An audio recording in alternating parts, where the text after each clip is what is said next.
एक समय की बात है जब एक राजा नामक शासक अपनी प्रजा के बीच एक अद्वितीय राजा के रूप में प्रमुख थे। इस राजा की विशेषता थी कि वह अपने राज्य को समृद्धि और साहित्य का केंद्र बनाए रखना चाहते थे। राजा, जिसका नाम राजीव था, विशेष रूप से साहित्य के प्रेमी थे। उन्होंने अपने राज्य में एक विशाल पुस्तकालय बनवाया जिसमें हर विषय की अनगिनत पुस्तकें थीं। राजा खुद भी कविता और कहानी लेखन में माहिर थे।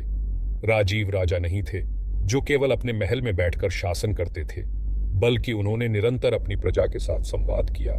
एक बार उन्होंने सभी को सुनने के लिए एक अद्वितीय साहित्य महोत्सव आयोजित किया जिसमें सभी वर्गों के लोग भाग लेते थे। राजा के एक विशेष शौक था। उन्होंने राज्य को सुंदरता से भर देने के लिए कला के साथ खेला। वह रंग बिरंगे राजमहल की दीवारों पर अद्वितीय चित्र बनवाते रहते थे जो उनकी आत्मा का अंश थे।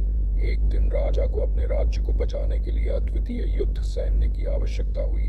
उन्होंने योजना बनाई जिसमें धरती, पानी, आसमान और आग, ये चारों तत्व उनके सैन्य का हिस्सा बने। राजीव राजा ने अपने राज्य को साहित्य, कला और सामरिक दृष्टिकोण से सजीव किया। उनका राजा बनने का धारा प्रवाह तरीका और उनकी अद्वितीयता ने उन्हें एक अद्वितीय स्थान में रखा।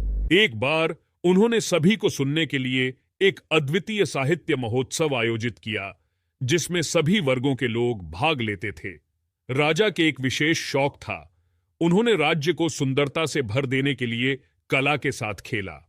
वह रंग बिरंगे राजमहल की दीवारों पर अद्वितीय चित्र बनवाते रहते थे जो उनकी आत्मा का अंश थे। एक दिन राजा को अपने राज्य को बचाने के लिए अद्वितीय युद्ध सैन्य की आवश्यकता हुई। उन्होंने योजना बनाई जिसमें धरती, पानी, आसमान और आग, ये चारों तत्व उनके सैन्य का हिस्सा बने।